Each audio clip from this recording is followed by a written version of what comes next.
El estrés de los ejecutivos es un muy importante tema y para ello hemos acudido a diferentes fuentes, particularmente a este libro que se llama Minding the Body, que de alguna manera es un método para poder luchar contra ese tipo de experiencia. La idea es que el perfil del ejecutivo tiene características que usted quizás las conozca, son gente de alto nivel académico, tienen altas responsabilidades, tienen un nivel estatus social alto, son gentes que van siempre teniendo un cierto alpinismo dentro de las organizaciones, tienen grandes aspiraciones económicas y eso les hace también tener una cierta o gran incertidumbre sobre su futuro.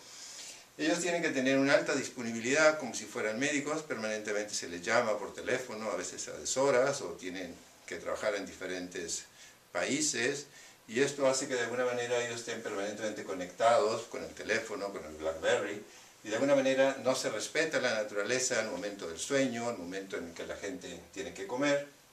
Se altera muchísimo este tipo de cosas por los viajes que se hacen cambiando a veces los horarios de un país a otro, y algunos viven incluso casi todos los días de la semana fuera de su casa y regresan al hogar solamente el fin de semana, lo cual hace conflictiva la vida familiar y muchos de ellos tienen problemas al llegar a su casa. Esos problemas pueden provocar cierto índice de conflictos y de divorcios.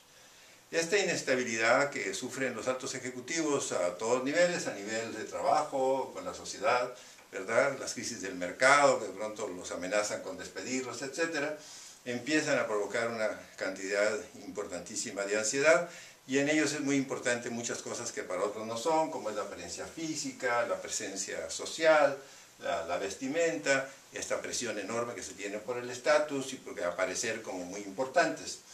Ellos tienen a veces mucho miedo los fines de semana porque ya va a venir el lunes y van a tener que ir a trabajar y hay una anticipación de ese trabajo como los que tienen los niños cuando van a la escuela. Existe siempre una competencia muy fuerte laboral donde existe alguien que quiere su puesto o tienen ellos interés en subir a otro y esto hace que se viva un estrés.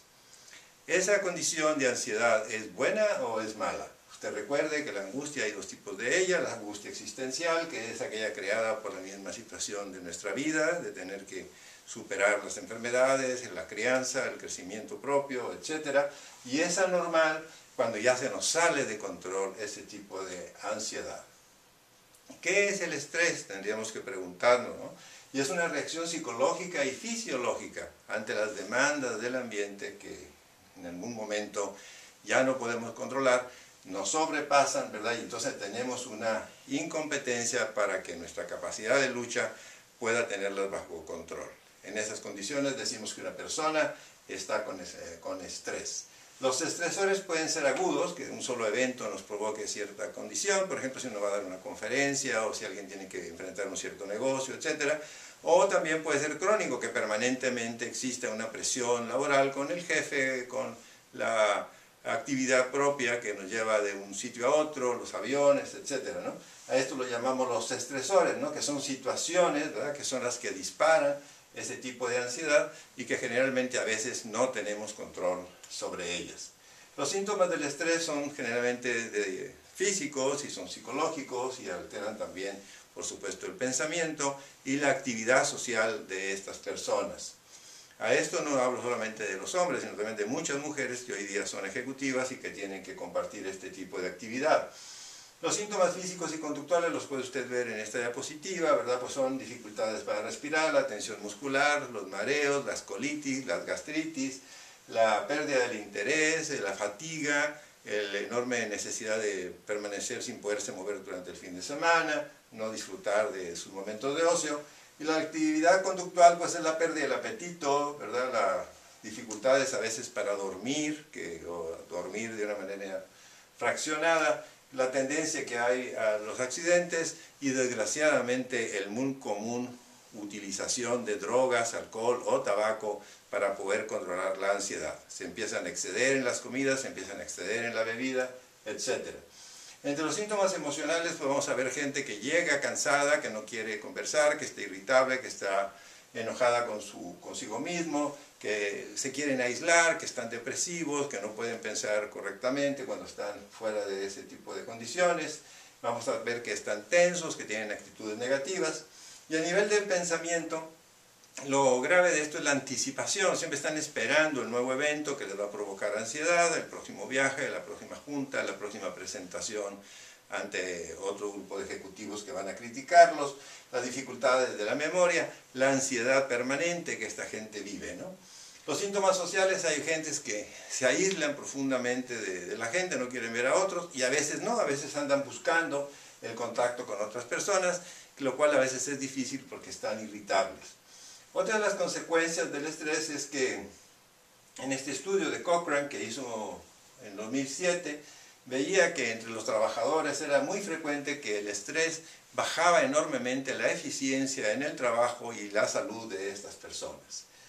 Cuando uno no tiene el control de la situación, cuando las cosas se nos desbordan, es ahí donde el estrés empieza a provocar ansiedad extraordinaria en el sujeto y empieza a alterar ya el cuerpo. Empieza a haber marcadores de inflamación. Empezamos a encontrar, por ejemplo, en este estudio de Bélgica de 892 trabajadores, que había una relación muy importante entre el estrés y las enfermedades cardíacas. Las mujeres son diferentes, por supuesto que no, ¿verdad? En este otro estudio, que es muy importante, ¿verdad?, del Dr. York, encontramos que 61 mujeres y 93 hombres, con un promedio de 63 años, que tenían ya un problema de malestar cardiopático, ¿verdad? Tenían una angina inestable, no exactamente un infarto, ¿verdad?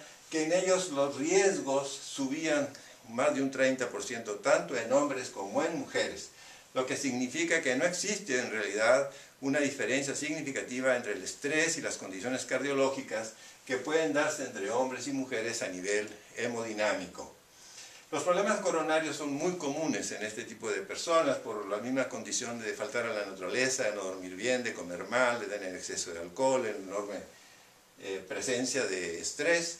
Y entonces este estudio de 21 pacientes, que eran 14 hombres, 7 mujeres, que tenían también una historia documentada de angina de pecho, se ve que si siguen con estrés, pues van a acabar teniendo un problema de infarto.